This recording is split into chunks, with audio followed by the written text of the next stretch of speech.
so Where is he? I can't see. Dimitri, Do your you know camera's how to not use, on. how do you use this Skype thing so that I can see them? Oh, I can see them now. Yeah, Dimitri didn't have his camera on. Well, we'll talk later, Joseph. It's late for Dimitri, and he's gonna say motherfuckers more if we don't stop. Hey, Dimitri, good to see you, brother. All right, Yeah. Ian, have a See you good too. So, Have a good one. like, He'll be I listening. don't plan this to like be a formal interview.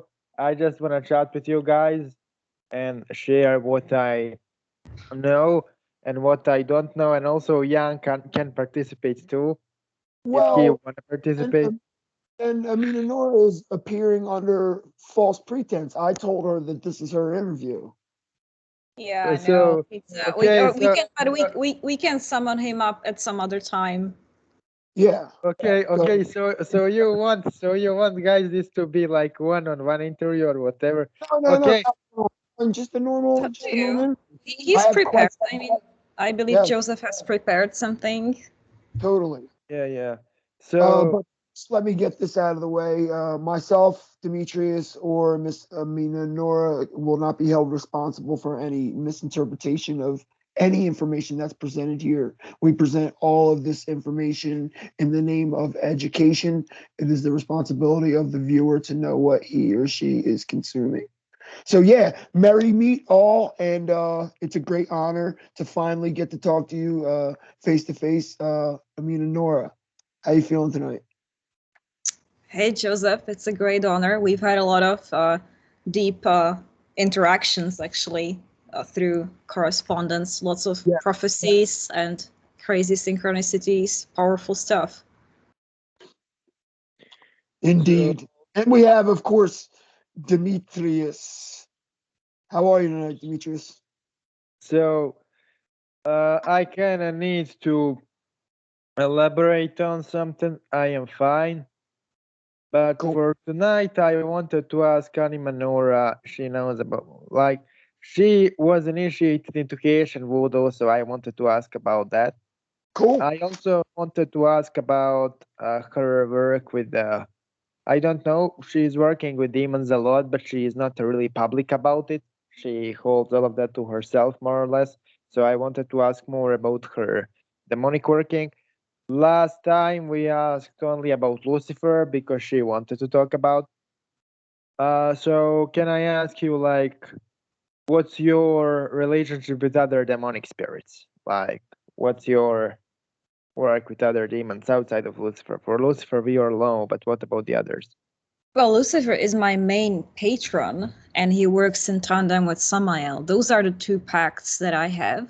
I have had them before. I have successfully fulfilled or completed pacts with these two spirits before, and then I took them anew, actually pretty recently.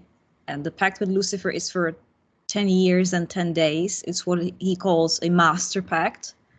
And these things can only be offered by the spirits after you have worked with them for a long time. Then they can approach you with like a big offer like this. So basically we enter the new age, the new era together, because a lot will change in society in the upcoming 10 years.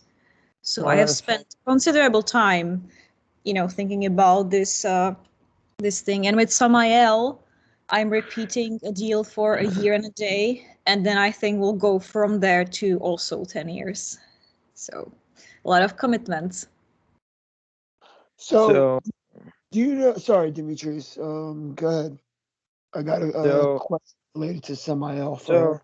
I too wanted to ask a question related to Samael. You are like reading my head, but essentially, what's kind of the difference between Lucifer and Samael in your experience?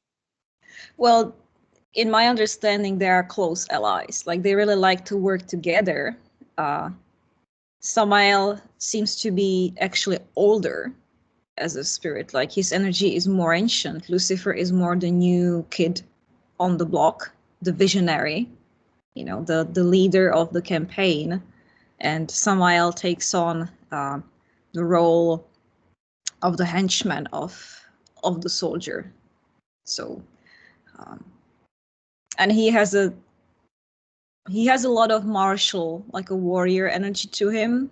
But Lucifer is also the Lord of War. So they really are I would say fairly close. I have always found Samael to be more trustworthy of those two, because Lucifer is the silver-tongued devil.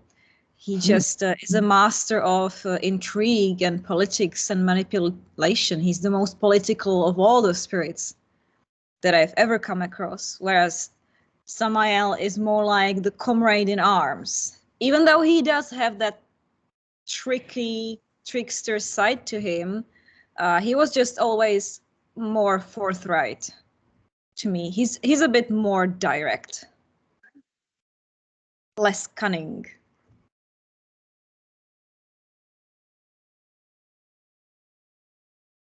So That's ask how I questions, perceive it. Joseph, if you wanna. Sorry. So, Amina, let's talk about your occult debut.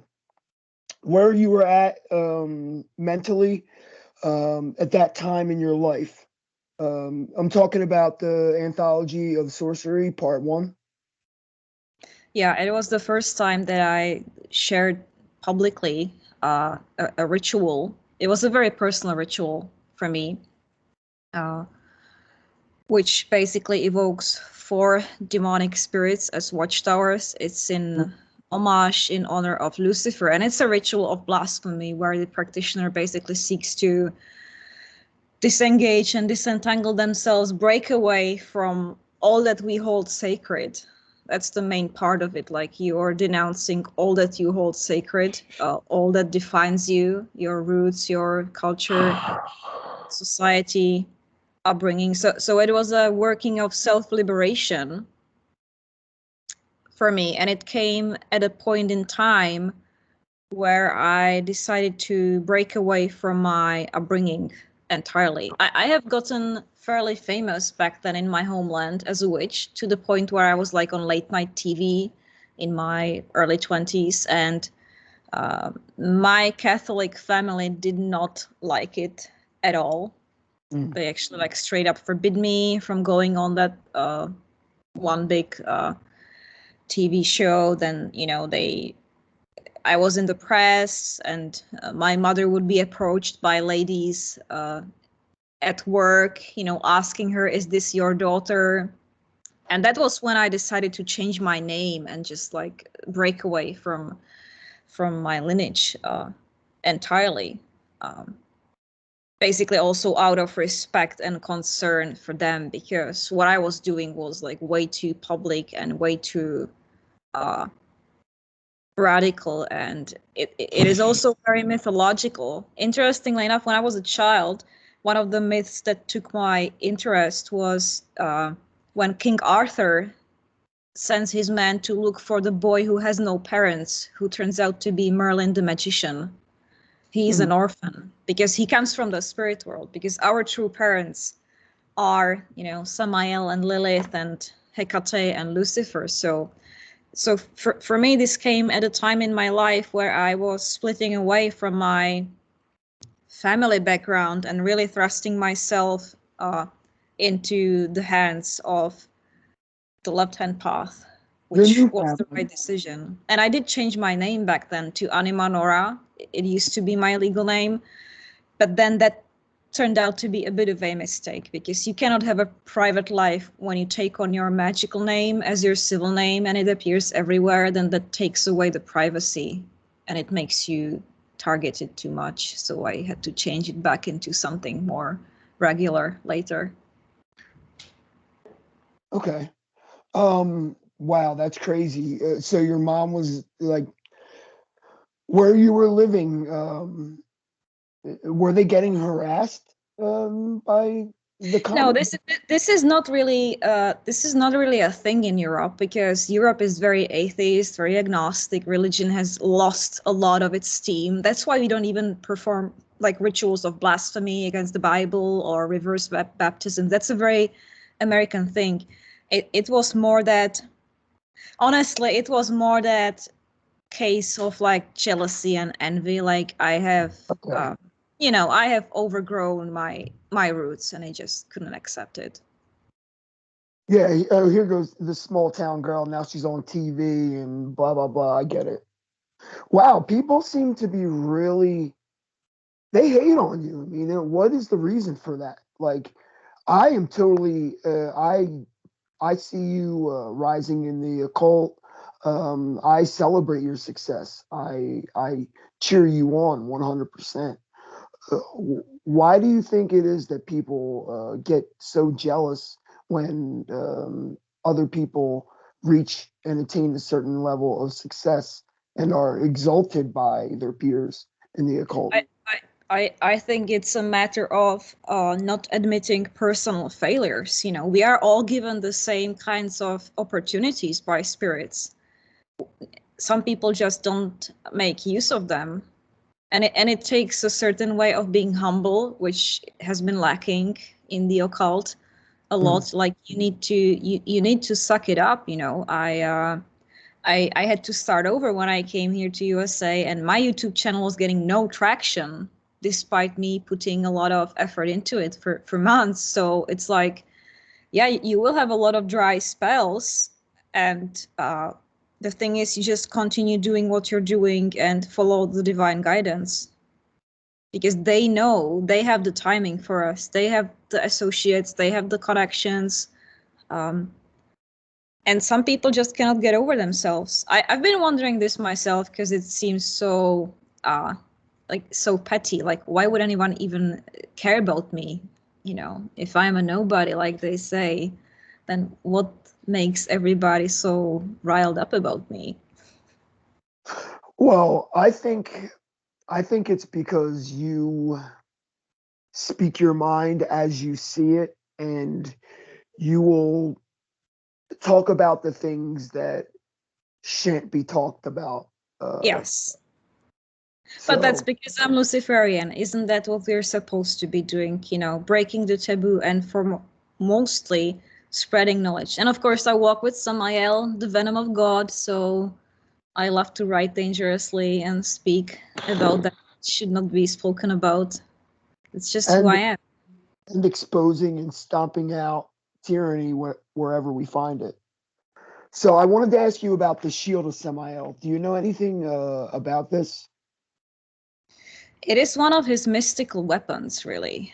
And what he told me about it is, he said, I come to you with a sword and a spear. These are my two weapons. I have the spear, which is the weapon of the coward because it can kill on distance. I have the which engages in intimate battle with the enemy, where you like end up in an embrace almost when you kill somebody with the short sword.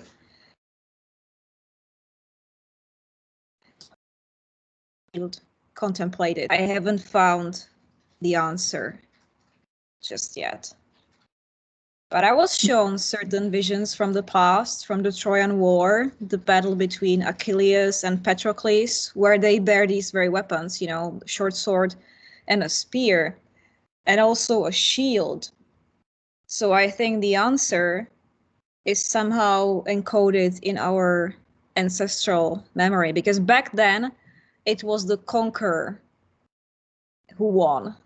You know, it was not the righteous man who just sought to defend his people and basically didn't want to fight. And I think where we are coming now in history is that the tide is turning. You know, I think those who have been losing for millennia, perhaps because they just did not want to fight, I think they are now going to be exalted. I think the times of douchebags and conquerors and tyrants is slowly coming to an end. Absolutely. Yeah, the Shield of Semiel, it's a particular type of magic that he can teach you, and it has multiple benefits. Demetrius, do you know anything about the Shield of Semiel? So the Shield of Samael is essentially some form of a cloud or a field around your aura, which is programmed to absorb and kill anything negative which comes to you. It's like a poisonous cloud, but it's the poisonous cloud of light, which makes it really, really weird. It's light, not black light. It's light, but it works like a poison. It works like a smoke. So it's a form of astral light, which is also a smoke, which is also poisonous and defends you from attacks. That's a Shield of Samael. I know this is confusing and this sounds ridiculous, but this is the closest thing to the Shield of Samael I can describe. It certainly doesn't sound ridiculous to me. He's supreme, for equipping you with defensive abilities. He has offered me all kinds of defensive and even baneful powers, which I did not ask for in the pact in the end. I asked for some smart things when it comes to defense. He can even turn enemies into admirers. He can give you the power to destroy and slay using words. He can defend you from slander, from gossip, because in my personal experience, he is he is the infernal propagandist. He's the one who is writing the pamphlets that enrage people. Like when you think about the French Revolution and the writings that were in circulations, that's the spirit of Samael right there. All the writings that people were copying and printing in secret, which were forbidden. He is the Lord of the Libri Prohibiti, of the forbidden books. That's how I perceive him. So for me, his defensive abilities and shields mostly come in the form of being able to sway the opinion of people. And it's happened to me. Let me tell you a crazy story. So a well-known European occult author has become so offended by me a long time ago that he actually created a cursing sigil and put it on the back cover of his book, which was published and circulated in regular bookstore distribution. So that's a pretty horrible curse to be targeted with.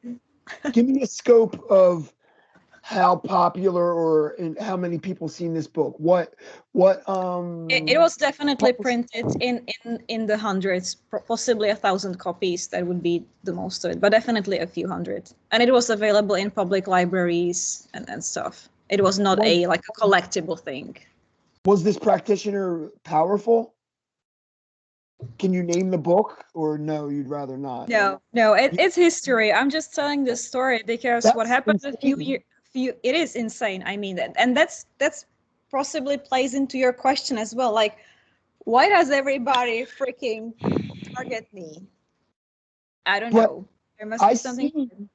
I seen a protective field around you when there was a little bit of drama maybe a month ago, and I asked you, and you relayed that you had a relationship with Samael, and I was like, it figures, because I mean, if you look at the Hebrew letter Semek, which is the Hebrew letter for Samael, it's a fortress. It protects. It envelops. So yeah, that ritual that I published with Become a Living God years ago was actually building a fortress. You would be evoking the 4 towers, and Samael would be one of them.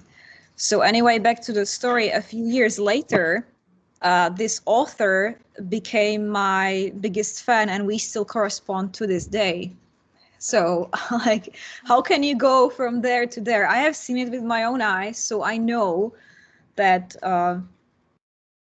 maybe sometimes the right way is to try to sway people to your side rather than trying to destroy them or pick peace. And I know it's possible, and I've been using this type of magic more lately, and it has worked. It has worked on 2 more people where I was like, okay, well, I don't want to become enemies. I don't want us to turn against each other.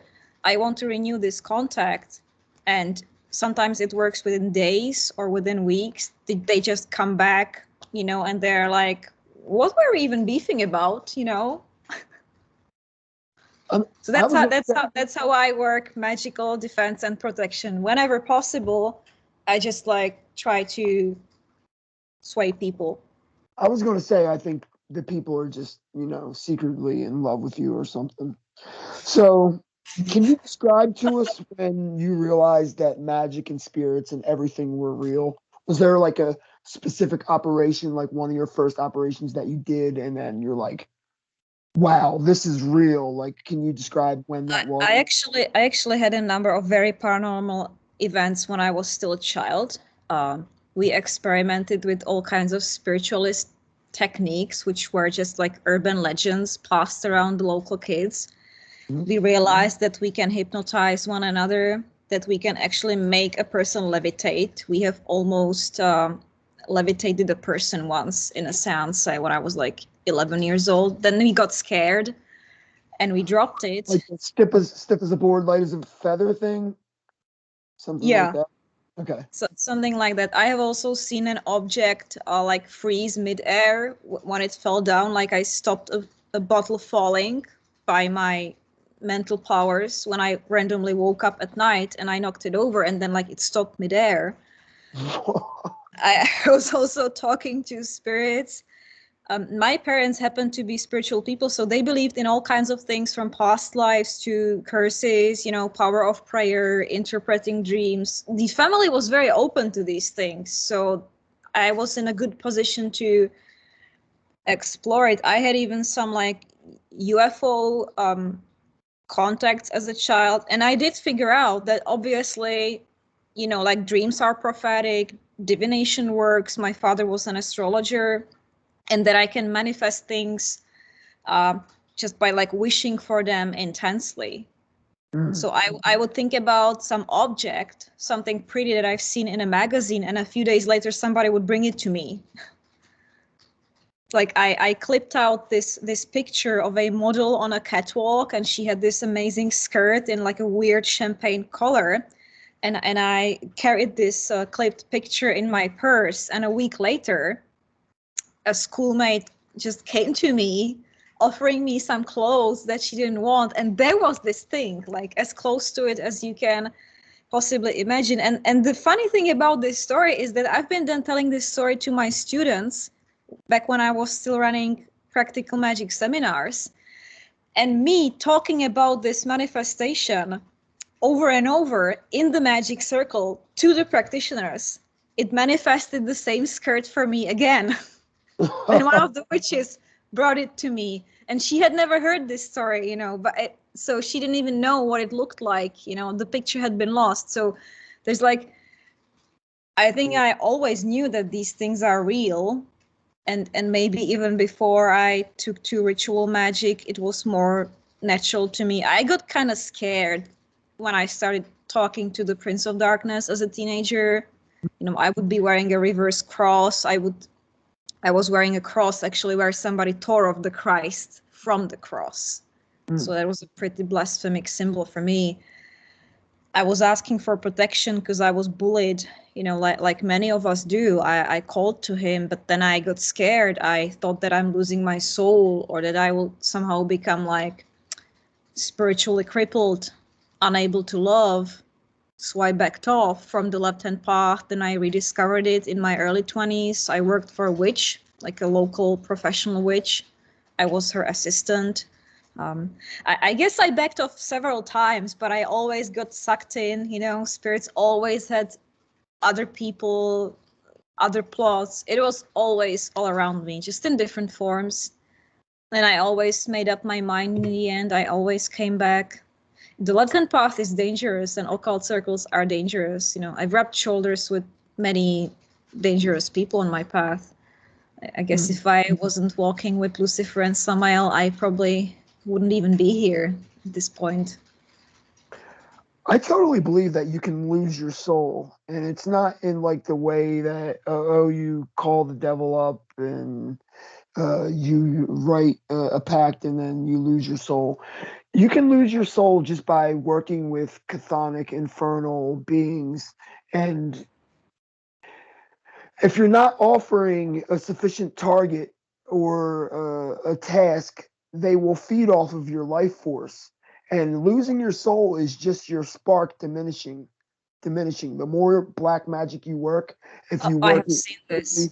from the left side, your spark diminishes, and to the point to where it can completely go out. Last year, I was at a point with heavy workings with Belial where I would light candles and they would barely flicker. Like it, brand new candles with big waxy wick would just, it was like hard for it to stay lit in my temple. So yeah, things can get dense and your spark can really get dim. So I that's have you seen losing your this. soul. It's a dark topic, but the way you describe it, I absolutely remember a few brothers and sisters who went into like Necronomicon and Cthulhu Mythos, which is a particularly dangerous path. You know, I would never venture there, and what I saw was exactly what you described. Like every time I would run into them and meet them, this light would be just dimming and dimming, and perhaps that's a path of its own, Yeah. but it was just very somber to observe this. If it completely goes out, you have to, because you lost your connection to source once that flame goes out. Then you have to feed off of other people's life force just to stay in existence. Wow. So, yeah, it's heavy. Demetrius, were you going to ask something? I heard your voice chime in there a few times. So I was carefully listening and thinking for a while, and there is something I want to talk about. I don't know how it fits into the topic, but I will talk about it anyway. So according to the Vedas, you have two groups of gods. You have the Devas, which are the celestial gods, and you have the Asuras, the chthonic gods, right? And they are constantly fighting. And then you have sage Shukracharya. He kind of works with Shiva a lot, and he gives to the Asuras from Shiva the mantra of immortality, so he resurrects the Asuras. But once, so maybe 3 days ago, I did heavy working with Odin, and I still do, with necromantic aspect of this deity. And I also, you know, that periods when you don't work with anything, but one entity keeps coming over and over.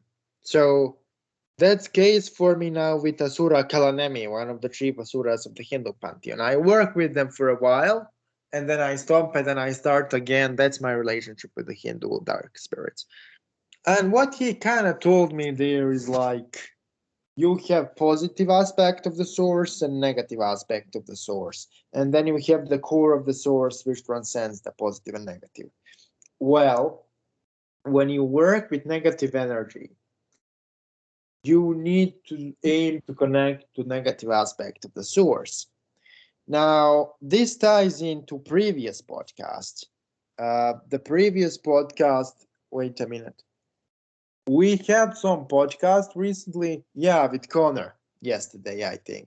So yesterday with Connor Kendall, we talked about my attempt to unlock my pact with Lilith. So if you don't know, Jan had a pact with Lilith as well as Nora, and they couldn't keep it, so they gave it to me. So what I did is, according to the guidance of Lilith, because I was having difficulties understanding that pact, because it seemed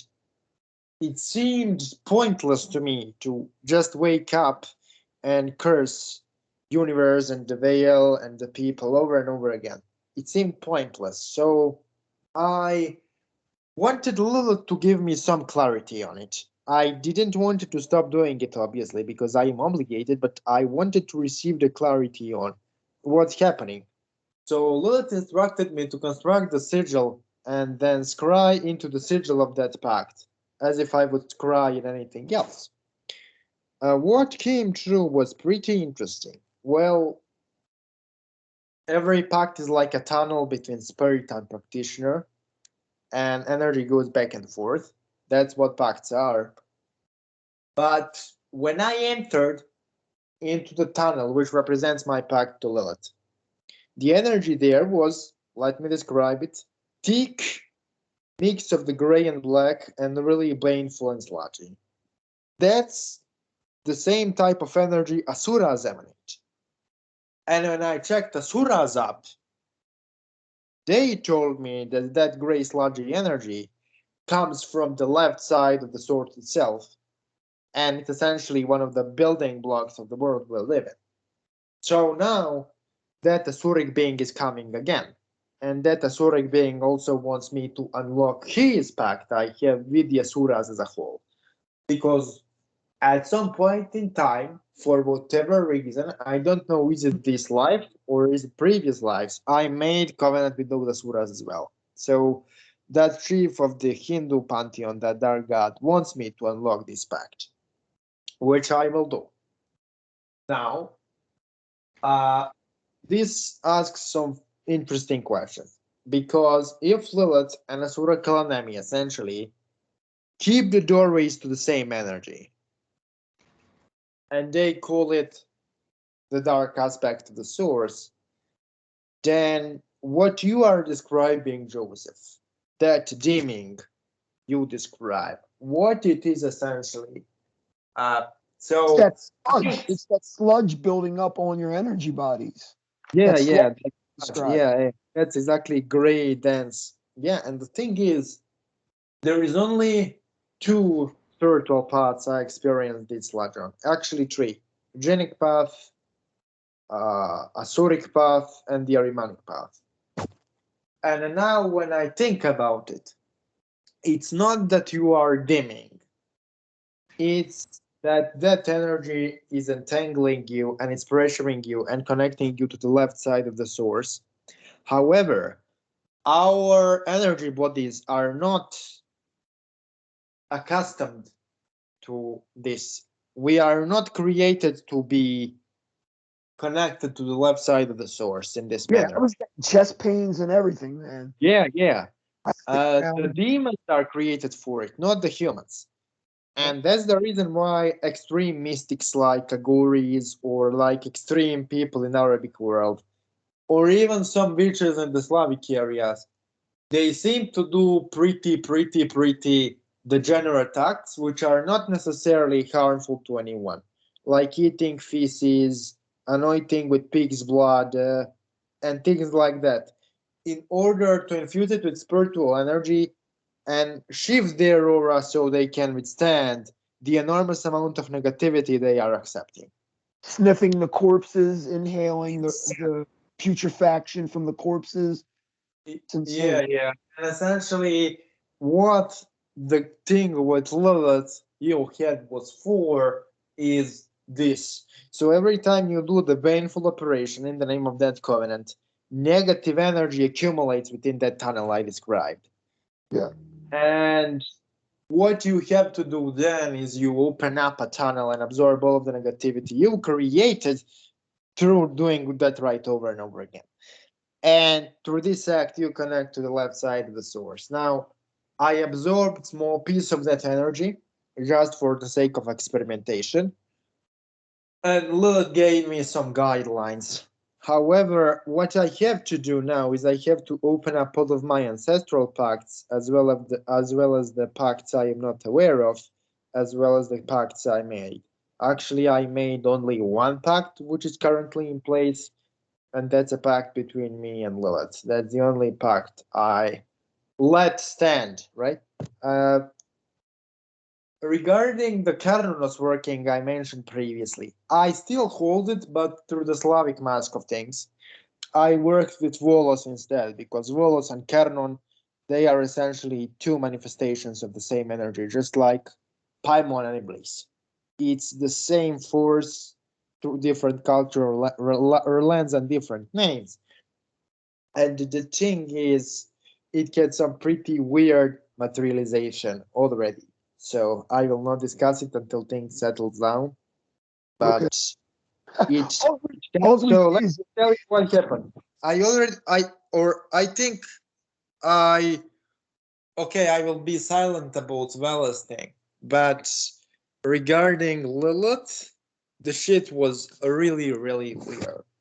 So what I experienced with her was like, so Lilith has three main things, or four main things corresponding to her: wisdom, sexuality, baneful magic, and illnesses.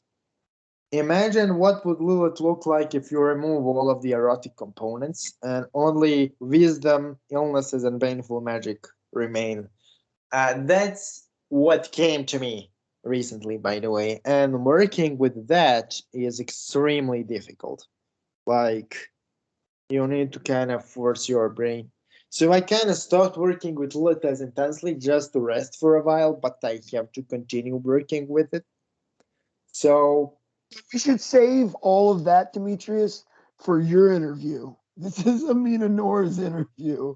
yeah, so I will let her speak. I talk too much. Yeah, thank you, bro.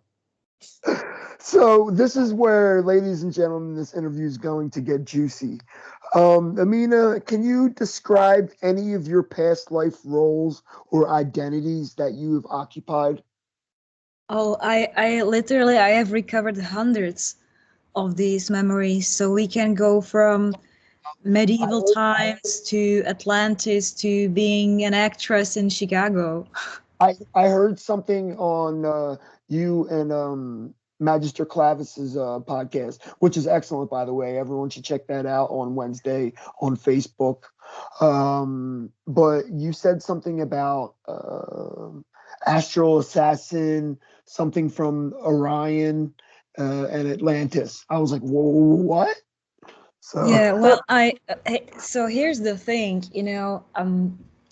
starting to remember your past lives is trippy enough, but then I realized at some point that obviously my history doesn't begin on this planet, and that I had other forms which were not even like totally humanoid in the forms that like we perceive it, and that was a real game changer to me.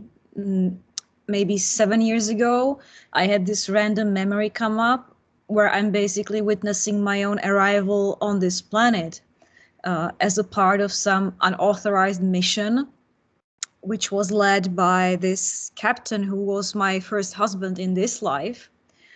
And, old habits die hard. He stole that fleet of starships that he took for that mission unauthorized, just like he steals from people in this life to support his drug habit.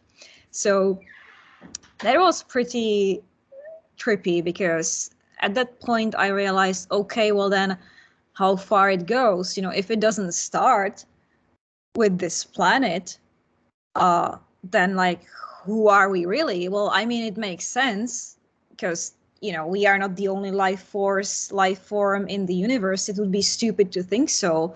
But when you take that and reincarnation, I believe these are the two fundamentals that most 11th path practitioners are overlooking and missing. Like, they don't realize the entirety of karmic cycles. Like, we're born again, we accumulate soul history, and that there is like life and intelligent forces elsewhere. So then you get the big picture, the biggest picture, and as a part of this picture, I have seen myself taking these big soul contracts, covenants with Lucifer that last for a few 100,000 years.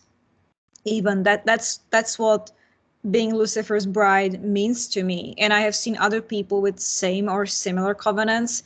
It's not just something that you write on the paper for one life. It's you giving yourself to the service of his agenda for, let's say, 300,000 years.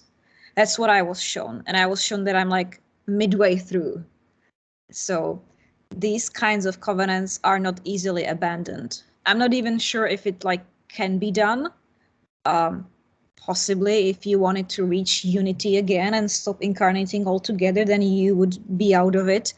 Possibly you could transfer yourself into service of a different deity of similar power, or you could just by force of your will abandon that path. But that path carries a lot of momentum, a lot of gravity. You've done a lot of things, and so you will be drawn back to it over and over. And Lucifer is the liberator, but he's also the Lord of War. So that's kind of my grand arc of my soul. And then we can go into all the episodes and details, which are like, like episodes from a show, and the show has series. So we have modern times, you got Middle Ages, we have the Golden Age before that.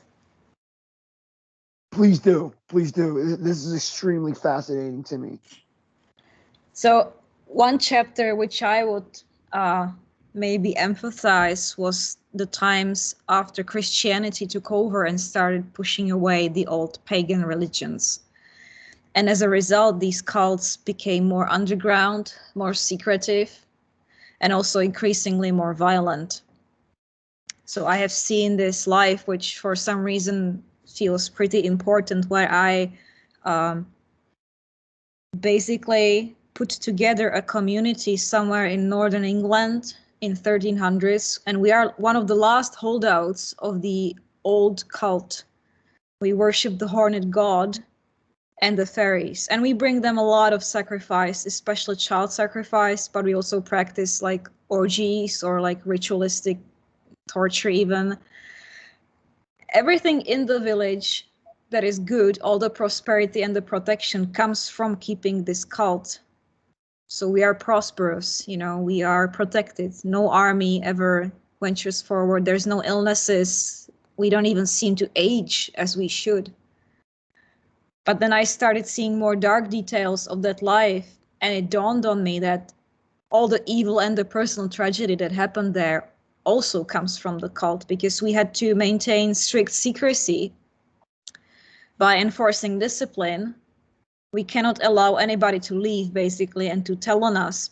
And that's unfortunately one way how we rationalize, you know, cruel punishments upon those of us who would disrupt the order, because, you know, if we were to be handed over to our enemies, they would do way worse to us and to all of us. So there's like a sacrificial order where each family takes turn in giving children to the fairies who are left behind the veil. I myself, as a cult leader, didn't have any children of my own because I gave them all to the spirits, and I even like saw them, you know, coming to us, taking them away. So, you know, in the end, you see all of this history and all like those personal tragedies that happen, and you ask yourself, are we the good guys, really? And what Samael told me is that there are no good guys. There are no bad guys. In the end, we just, I guess, wanted to live on our own, you know, and this was the only way to do it.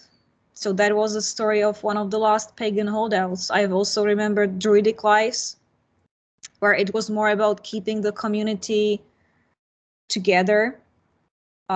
So I have made many extremely hard decisions related mostly to human sacrifice, you know, because that was one of our main duties as druids. I remember being a female druid and a male druid as well. My husband was also there.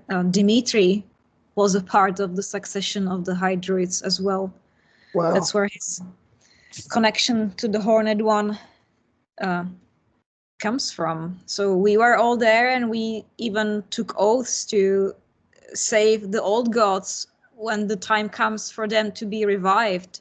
I remember us like binding ourselves to trees and swearing this oath when the Slavic paganism was about to be obliterated, that there will come a time where the Slavic gods will come back and that we will do it for them. That time is now. I truly believe that time is now. Absolutely. Like I have a question, like a practical one, because you seem to be an expert in past life regression. I need to say that I am not an expert in any stretch imagination for that. So can you share with us some meditation, some practices to actually go into the... Well, it is fairly difficult to do this on your own alone. Just as with channeling spirits, it is way more effective when you have an assistant or a medium. Somebody can even see your past lives for you. There's legit people who can see it for you and tell you the story and help you recover it. But classically you would have somebody induce you in trance, give you like a guided meditation. There's a lot of them, you know, like you can legit buy books for $10 on Amazon, which will teach you how to become a past life regression therapist. It's almost too easy. Like, I think if people realized how easy this is and how valuable this information can be, they would pay more attention to it. It's just something about us that we are not really interested in the past. As magicians, we want to influence the future. You can even ask a friend to take one of these scripts. You lay down, get relaxed. There is certain recordings, like music, that helps to specifically retrieve the past. YouTube is full of it, you know. So I would use this trance-inducing music. I would use darkened space. I would have the people either sitting in a comfortable armchair or lying down, and the connection between them and the present would be the voice of the regressionist, of the person who is inducing you. And this is important for many reasons, because the voice helps you to stay anchored to this reality so that you don't get lost, so that you can be retrieved back when you panic. Some of these memories can be fairly traumatizing, so you need somebody to snap you out of it, you know, to make you realize that, like, you have free will. You don't have to relive this horrible stuff over and over. You can you know, you can see it from a bird's eye perspective. You can change your emotional response to it. The way this was all discovered was by hypnotherapists who realized that people have very specific phobias which have no reasonable origins in this life. Like, some people would be crazy afraid of rats or mice or spiders or drowning or choking. And then when they are induced in trance, they start telling stories about, for example, drowning in a naval bottle, or being jailed, you know, and surrounded by rats. Some people don't tolerate, you know, heights or close enclosure places. And these traumas are quite deep, and they produce a visceral reaction. And everybody has a different trigger. You know, some people cannot look at blood. Some people are scared of choking. Some people cannot look at blades. Some people cannot look at dead animals by the roadside. And these very specific triggers, phobias, they all originate from, for the most part, like tragic deaths or imprisonment, enslavement, which the soul remembers. So this is how the whole thing started, to treat specific phobias so that people could recover the original memory and then, like, somehow dissolve it. And I have seen amazing results with this. Like, I've had people leave the workshop, the seminar, and report to me, look, I have seen the dead animals by the roadside on my way driving back home, and it didn't do shit to me because, you know, something changed in me. So this is the basic function for it. It's to treat phobias, but of course it can reveal much more to you. You can even reconnect to your own occult abilities and initiations that you had before. Yeah, that's where I think its value really lies, for you to discover whether you were a part of a witch blood tribe. So you can separate us from them. Iblis was taking me through, like, survival and martial arts trainings, and how through the path working with him, he wanted me to set up these mini temples in nature, and he wanted me to go and train in that area where I would set up the temples. And he said that there would be specific nights where generational witch finders would seek these temples out, and you would have to fight and destroy them. So it would take you to battle between yourself in the now and the generational witch finders to the death in the woods. Oh, absolutely. You know, because past, present, and future are not one linear as we conceive of it. Like all these realities overlap. I am the sacrificial druidess in the past, and I am choosing this young couple of lovers to be tricked basically into thinking that they're having a special wedding. But what's really happening is that we are going to sacrifice them. We just won't tell them openly. So in the last minute, they realize what's going on. And of course, they will curse me with their last dying breath. And these people exist also in the present. So that's where a lot of the animosities and totally irrational reactions from people, you know, that's where it comes from. Every time somebody has a very emotional reaction, which seems to be unsubstantiated, either liking or disliking a person, it's these other alternate timelines overlapping our timelines. Because we exist on all of them. And so just as the present is developing, the past is being reconstructed as well. That's why you were you know, told to fight the witchfinders, because that reality in a way still exists and influences the present. Absolutely.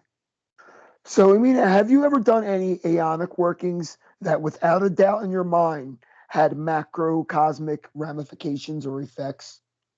I used to be fairly skeptical to these rituals of, say, nuclear disarmament. I thought it was hippie bullshit, to be honest. Like, I thought that wizards who think that they can influence the collective are just deluding themselves. But then I started seeing results of my peers working. Let's say they cursed a famous politician as a group, and the politician got a very bad rash on their face, so they had to start covering their face, and it happened in a week. Or one of my associates even said, look, there's Turkish army gathered at the Greek borders. I want them to go away and leave the Greeks alone. And it happened. And once I saw these two events, I was like, wow, well, it's obviously working, because they say, you know, two magicians are an army. I have never attempted myself as an individual to change the collective, because honestly, I'm a bit of an old warlock in the tower. I'm like, I don't care about humanity. I don't care a whole lot about them. You know, I'm not here to save the world. I will leave that to others. But I have certainly seen events on microcosmic level which seem to be stemming from people's rituals. I was even sent on some of those missions by Lucifer, but I cannot talk about it. I understand totally. And I was going to say, you being a bride of and priestess of Lucifer, you are still tied into the agendas that Lucifer wants to see unfold. Do you believe that the twins of Samael, Satan and Moloch, are at odds with each other? Do you think that they have different agendas? And do you think their agents are set at making those agendas unfold in the here and now? Absolutely. You know, deities do have their agents on the ground. They have their own alliances and hostilities between themselves. So this is something that people don't really expect, but when you start serving a deity, you can draw a lot of hostility towards yourself from the other gods. So, like, especially the Molochian current, I just perceive it as something very foreign to me, like cold, metallic, just void energy, which is so ruthless. Like, it has no compassion. It has no, you know, it has no concern for the individual, just for the eons. So for me personally, this energy has always been something that I, you know, like, for me, this is the Lords of Opposition, but the Lords of Opposition are different for each one of us because we have different agencies. It's not Luciferian. The No, Moloch it's not. agenda is not Luciferian. No. I would say it's more Ahrimanic or Yes. Ahrimanic, for sure. Demetrius, did you want to say something? Because I keep seeing you trying to chime in. So I can talk to Amina all night. I have a ton I of wanted questions. to ask a question: how somebody who is beginner can connect to Samael? Anything? Oh, yeah, well, absolutely. So you should get some red candles. That's an offering he likes. Get some Mars oil. That works great, and it will be useful for you in other workings as well. And call him on the day of Mars, in the hour of Mars. You can't really go wrong with this. I think the astrological timing like it will make it way easier. I would say he's approachable, but not very keen on recruiting new disciples. There are other spirits who I think are more open to taking anyone in their own arms. Samael will observe you for a while before he really reveals himself to you. He's not one of those spirits who are overly eager to recruit you. You have to be a specific type to be a devotee of Samael. He has to see a willingness to learn, a willingness to work, a willingness to be put in dangerous situations where you could be killed or pain can be inflicted upon you. You have to be ready to fight. You have to be willing to engage in martial combat for sure. Samael he's a war god, fundamentally. So it's more likely that you will seek out the spirits with whom you have some kind of affinity already. I don't believe that you really start with something. You just pick up the thread where you left it. And I had recently actually recalled being a member of this, like, a small military cult in the 1600s Germany. In the 30 Years' War, we were a band of military men, and we had like a small cult of Samael, actually. And I was about to be initiated, but then our leader died and we couldn't decipher his writings, so there was no one left to initiate me. So I was born into this life with this debt, owing Samael my allegiance from that life. And that's why a bunch of tragic things happened to me. So this is it's no joke, once you call in a spirit and you promise them something big, they'll keep coming back to you to cash out on that promise, and they'll keep coming back to you in future lives, which is something that people don't really understand. So it's more likely that you'll be contacted by spirits who have some kind of mandate over you. They have some kind of right to you. Okay.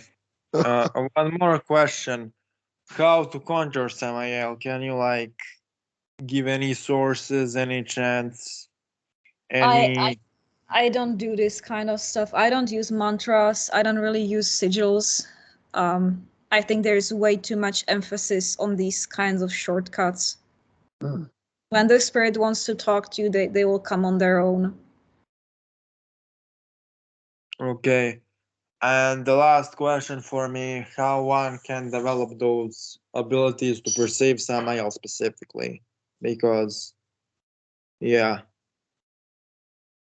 Always with the practical stuff. Demetrius will always try to get practical stuff out of the guests.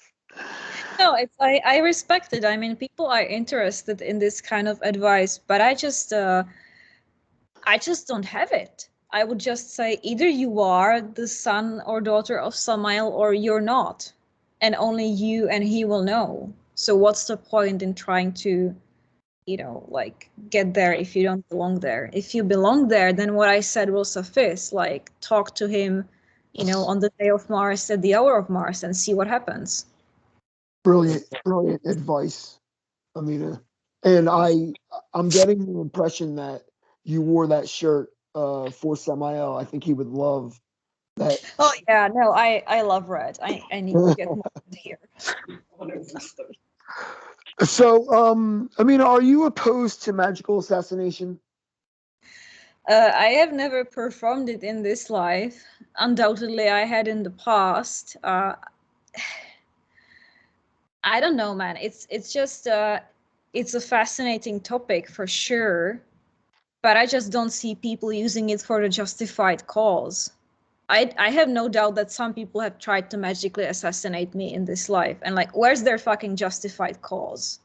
I just don't see it. I don't remember kidnapping their little sister, which would be something to justify that kind of killing. So people are way too obsessed with baneful magic, and they don't even realize that it can cause substantial side effects. Even if you succeed at it, sometimes people do. You know, somebody dies or becomes badly crippled, moves out of your way. That still doesn't mean that it will make you happier, or that it will make the world a better place. I think assassination, magical or otherwise, is a tool reserved for very specific circumstances where basically the person cannot be redeemed and everybody will be better off without them. Brilliant. You are giving us some really profound, wise words. So do you feel that government entities will ever enact laws against spooky action in a distance, or, you know, baneful workings? Do you think the governments will ever write up a law that prohibits such? Well, they would have to admit that magic is real, and I don't think it's in their interest to tell people that magic is real. They've been trying to pretty much convince everyone that it's not real, so that they can use those occult powers themselves. But I have heard, and the time for that is past. The time for that is past. Like, if everyone knows that magic is real at this point. Yeah, well, everybody knows it is real. I don't know, man. I have heard that in some Southern American countries, and I don't know if this is true, but that you can actually be tried for black magic. And somebody told me, interestingly, that in California, if a legal case was made against you, that you were conspiring to murder someone using magic, it could still be considered conspiracy to murder someone, which is so bizarre to me, but that's what I was told. That's insane. So you do feel like at one point there will be laws drawn up, let's say in the United States, for something like that? It's a very bizarre question, but my intuition tells me yes, that in the future this will be acknowledged by broader society. Can you explain why something like a tepaphone would work, or radionics?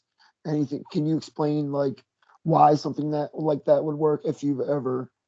You know. I have used it mostly by like renting those machines or paying people who have them. It definitely looks like magic the first time you see it, because they just take your name or your hair or some kind of link or your birth name, and then they diagnose your body through this link. So the first time I saw it, I was like, whoa, like, what is this? It's freaking magic. But of course it works on the quantum principles. I'm personally saddened by the misuse of radionics, you know, for like baneful magic. I think it should be used for healing.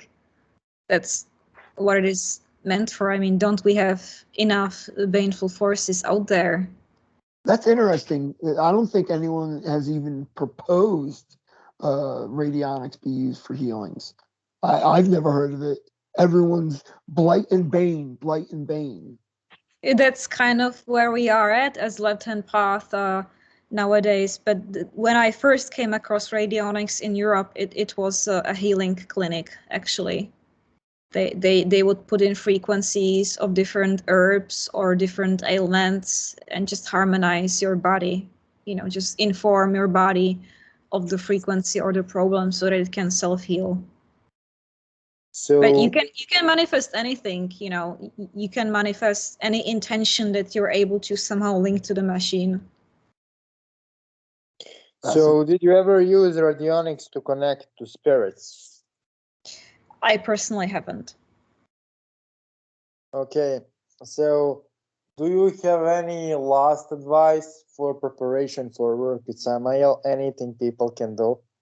Or with spirits in general, not just Samael?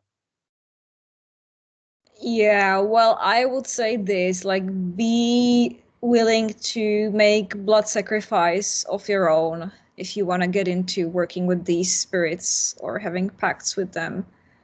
Not because they like need it, but because they want to see that you're serious. Okay. That's all of the questions I have for today. If Joseph had any more. I absolutely do, and this is a big one, and I think Amina will hit it out of the park as she has with every other question I asked her.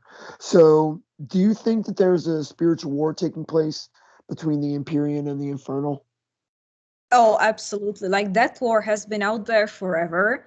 I think they are finding more common cause lately, and spiritual war is also raging, in the microcosm. It's like it's always the old guard, say, versus the new guard, the new generation.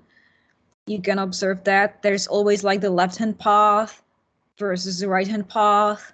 There's always the genuine initiates versus the corrupt ones. So there's all kinds of dimensions of spiritual war, which is basically eternal. It's always been there and it's needed. This is the thing.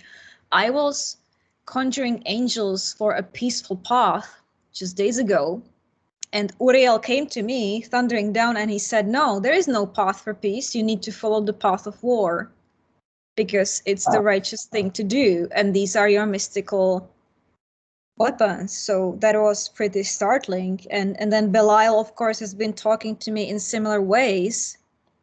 Lucifer as well. They all say sometimes, and the time is now, where you cannot just seek peace for the sake of peace. Sometimes the war needs to be fought because we need a new landscape. We need to get rid of the old. And some people need to be obliterated because they just won't change.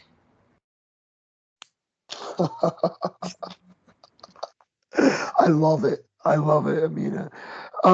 Yeah, we were talking about doing an evocation for Belial, but I decided against it because I didn't have. It's a bad idea to invoke or evoke a spirit like Belial without a specific purpose.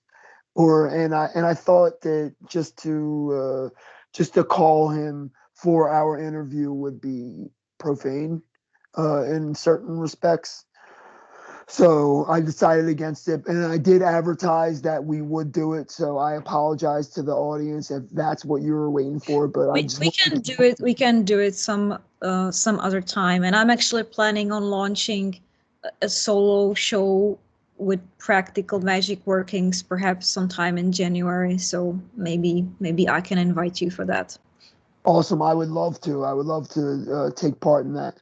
Amina, can you tell the audience where they can find you? Please tell us where and when your show takes Yes, place. it's I'm hosting a segment with Magister Clavis about learning demonology for the most part every Wednesday at 11 a.m. Pacific time, either my channel Anima Nora or Magister Clavis. We also stream on Facebook, and you can find everything on my website innerignition.net. That's where all the archives are and all the links. It's fantastic, guys. I've watched every one of their shows that they've done so far, and they do interactive question and answer with the audience, and they give a lot of personal gnosis from their personal workings. So yeah, I would urge anyone who likes this stuff to definitely check out that show. It's fantastic for sure. Shout out to Magister Clavis, by the way. He's wonderful. I think you guys work well as a team. I think you guys are that show is really good. You guys have something. And we were just randomly brought together by Samael and Belial, who just basically showed up one day. So it was all orchestrated by spirit, and we hail from the same city, but we never met. That's insane. I heard you guys talking about that. In Prague, right? Yes. Oh, yeah. He's lived there for years, and I spent my entire life there. So the occult circles are pretty small, but we had never met in person. We just like brushed shoulders through, you know, different people. This was just very, very fated. That's one of the mandates of the Horned Gods. They try to compel their devotees to find the others. Find the others. It's great to be a solo practitioner, but find the others that are part of your tribe. Absolutely. And I was approached by Magister Clavos actually in the name of Belial. That's how it started. And once he introduced himself this way, I was like, yes, oh, of course. Well, welcome, brother, because Belial has just been hanging around a lot lately. So this is how you know that the person carries a real mark of the spirit, because they will just use some words, they will give you some code which they cannot know, but you already have it from spirit, you know, and that's how they make us all come together. And I really liked his Belial spirit, because he's a bit of a you know, respectful to the tradition, but also like, let's attack all the holy cows. You know, let's take no prisoners and no hostages. I think he's fantastic. He's friendly. He's lighthearted, and he's a breath of fresh air for presenters in this genre of predatory spirituality, for sure. So yeah, that show is fantastic. Congratulations on that, by the way. Do you have any projects coming up that the audience can watch out for? I am working on a movie, like an artistic documentary of sorts, The Lord of Lies, which is about the story of E.A. Cowedding. I would hope to have it out there in 1 month time, you know, if the infernals are so inclined. And then I would just like to concentrate on, you know, YouTube and teaching and providing spiritual services again, because I was on a long sabbatical. But as you said, you know, past life regression or like readings, mentoring, all that stuff, I should be putting it back up, you know, to collect some donations, because I've been running low on savings, so I need to start my ministry seriously again. It'll come. The abundance will definitely come for you. These things come in cycles. And I do want to back up what you were saying by telling the audience, I was personally told by a high-ranking infernal spirit that Amina Nora is hell's first broadcast journalist. Real shit. That's what I was told. That's a great okay. I will take that gladly. That's it. But it is true. I mean, we have been covering you know, current news with Magister Clavos, like that strange occult sacrifice on the concert. So I guess that is broadcast journalism for hell, for real.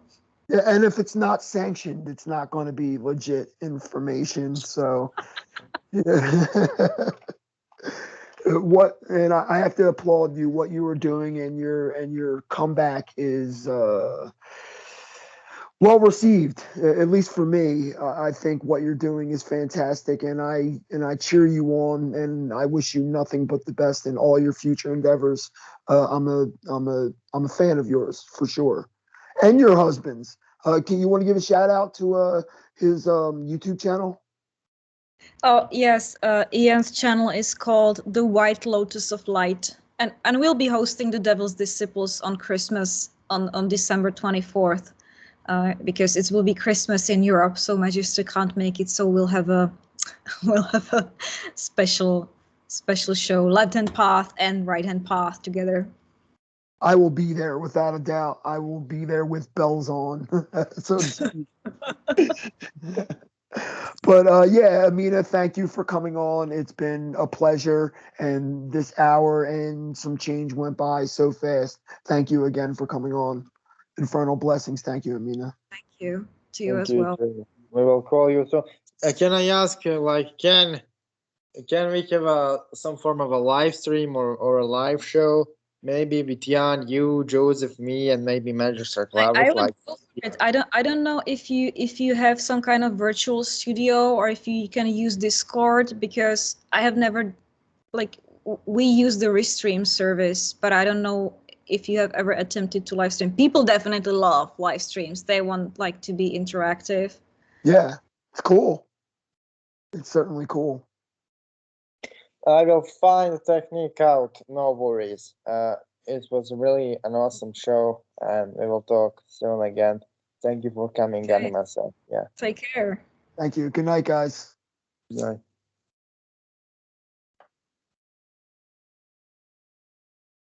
Whew.